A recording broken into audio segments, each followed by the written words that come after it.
নমস্কাৰ বন্ধুসকল, মই হাতীমে আজি আপোনালোকক মৰ্নিঙতে বেঙেনা খেতিৰ ভিডিঅ' দিবলৈ গৈ আছোঁ। তো কথা হ'ল বন্ধুসকল, আজি মই বেঙেনা উঠাই আছোঁ।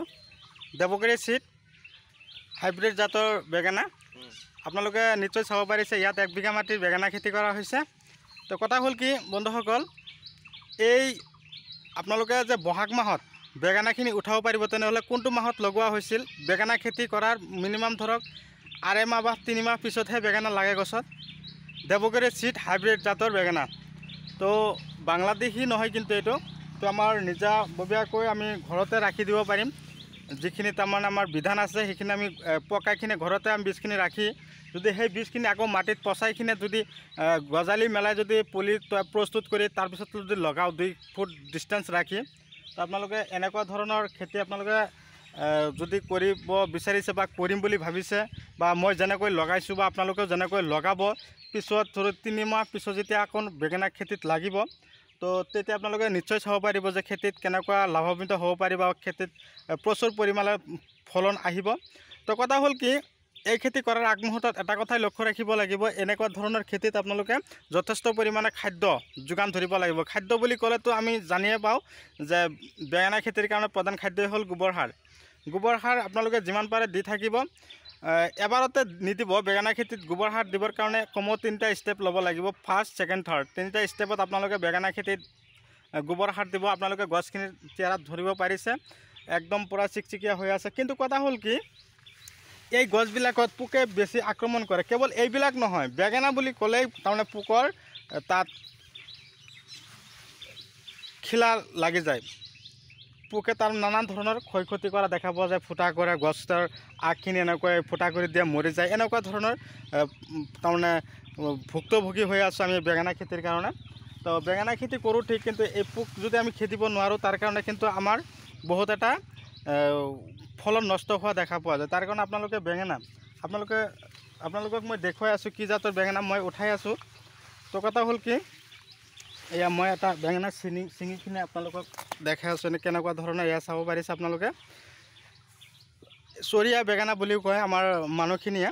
তো এই খেতিত 1 বিঘা মাটিৰ পৰা মিনিমাম 6ৰ পৰা 8 কুইণ্টেল বেঙেনা আপোনালোকে 4 দিন পিছে পিছে বিক্ৰী কৰিব পাৰিব উঠাই কিনে। আৰু এই খেতিত আপোনালোকে পোক খেদিবৰ কাৰণে আপোনালোকক মই ঔষধখিনিও কৈ আছোঁ। তাৰ আগতে আপোনালোকক কৈছোঁ, আপোনালোকে যদি মোৰ চেনেলত নতুন হৈ আছে তেনেহ'লে মোৰ চেনেলখন ছাবস্ক্ৰাইব কৰি ল'ব আৰু কাষত থকা বেল আইকনখন অন কৰিব। এনেকুৱা ধৰণৰ নতুন নতুন ভিডিঅ' ন'টিফিকেশ্যন আপোনালোকে পাই থাকিব। তো এই বেঙেনা খেতিৰ পোকবিলাক খেদাৰ আগতে মই আপোনালোকক কৈছোঁ, খেতিত ফলন বৃদ্ধিৰ বাবে আপোনালোকে হিফাজত এটা দানা আছে। হিফাজত দানাটো আপোনালোকে বিঘাই প্ৰতি 5 কিলোকৈ সিঁচিব। তাৰ লগতে সাগৰিকা দানাও যদি আপোনালোকে পাৰে 1 বাল্টিনকৈ আপোনালোকে লৈ আহি দিব। 1 বাল্টিনত 10 কিলো পোৱা যায়।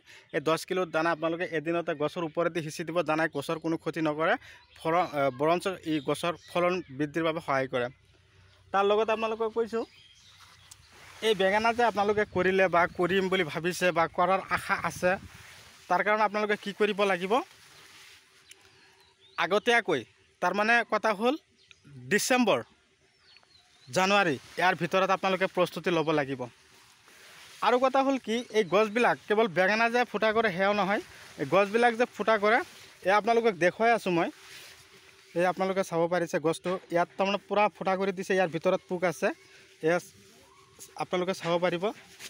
ইয়াৰ ভিতৰত একদম পূৰা পোক সোমাই আছে, সেইকাৰণে মৰি গৈছে।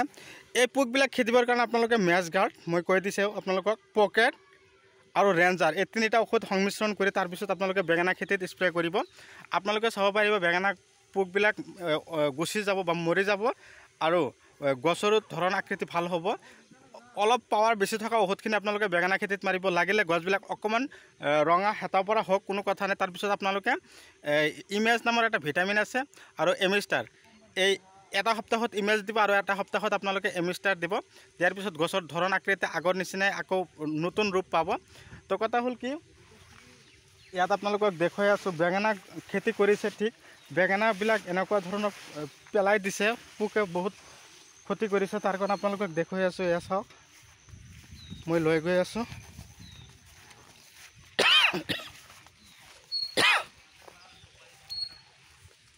চাওক, এইখিনি তাৰমানে পেলাই দিয়া হৈছে।